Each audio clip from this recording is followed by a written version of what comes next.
apparemment la semaine dernière, après le communiqué du ministre de l'économie numérique et des télécommunications, tout le Sénégal qui nous a supportés, qui était derrière nous, qui était sensible à notre problème, avait cru que le problème était réglé. Mais apparemment, rien n'est réglé à ce jour. Après la sortie du communiqué du ministre, depuis le 23 août passé, le ministre avait instruit une commission pour aller dans le sens de regrouper toutes les parties et autour d'une table et voir quelles sont les voies et moyens pour discuter et négocier sur de nouvelles bases. Nous avons tenu une réunion le mercredi, le jeudi et le vendredi pour poser les jalons de cette, pour installer cette commission et aller dans le sens des négociations selon les termes et les indications du ministre des Télécoms qui était en premier lieu que la direction accepte de suspendre toutes les procédures de licenciement des agents, que la direction accepte le déblocage de tous les outils de travail des agents concernés par les mesures de sanctions et que les travailleurs acceptaient de mettre en gel leur mot d'ordre et les actions syndicales et regagner les bureaux. Mais apparemment, après les 3 jours de rencontre, où il y avait dans cette commission le ministère du tutelle à travers le secrétaire général du ministre, il y avait aussi l'ARTP, il y avait le ministère du Travail et il y avait les deux parties, c'est-à-dire les délégués du personnel et la direction générale d'Expresso. Pendant 3 jours de réunion, il y avait un point de blocage. La direction générale d'Expresso ne voulait pas débloquer les comptes des ordinateurs des employés concernés. Pendant 3 jours, chaque fois que la commission demandait pourquoi vous n'avez pas débloqué les comptes, ils disaient nous allons au Soudan, nous allons à Dubaï, nous attendons des validations, des autorisations en interne pour pouvoir le faire. Et au dernier jour, où la commission a appelé toutes les parties pour venir signer le protocole d'accord, la direction ne s'est même pas déplacée pour venir signer le protocole d'accord. Ce qui est un manque de respect total à l'autorité, ce qui est un manque de respect total à notre État, ce qui est un manque de respect total et une défiance aux Sénégalais que nous sommes.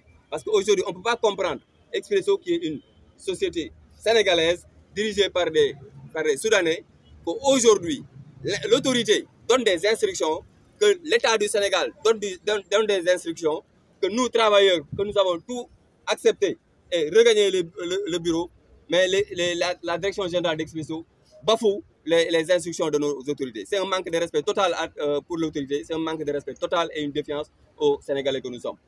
Et aujourd'hui, ce que vous voyez derrière nous, la direction générale a pris la décision de fermer les bureaux. Personne n'a accès au siège aujourd'hui. C'est un acte de sabotage pour nous. Nous qualifions ça d'acte de sabotage parce qu'il n'est pas normal que nous, Sénégalais, nous venons travailler et que la direction de Expresso, une dizaine de personnes, décide de prendre en otage la société Expresso, qui est une société sénégalaise pour les travailleurs sénégalais.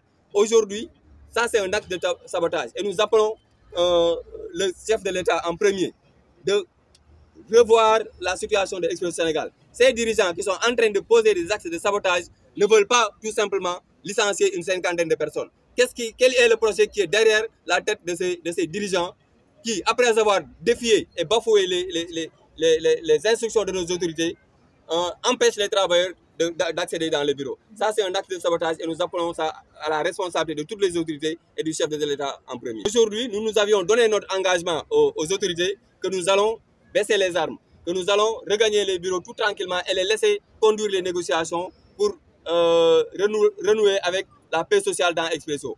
Aujourd'hui, que la direction n'a respecté ni les paroles des autorités, la direction est en train de faire du dilatoire, de berner nos autorités. La direction ne s'est même pas présentée pour signer le protocole d'accord vendredi à 13h.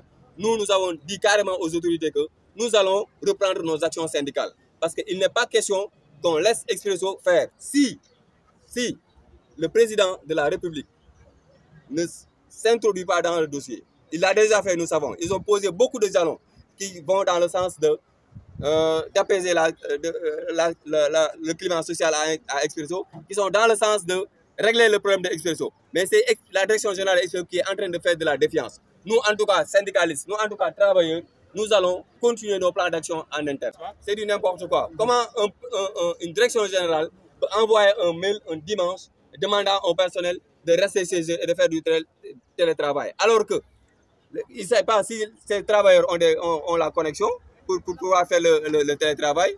Et encore moins, le mail a été envoyé un dimanche. Les gens sont supposés être en repos. Ils ne sont pas supposés voir ce mail.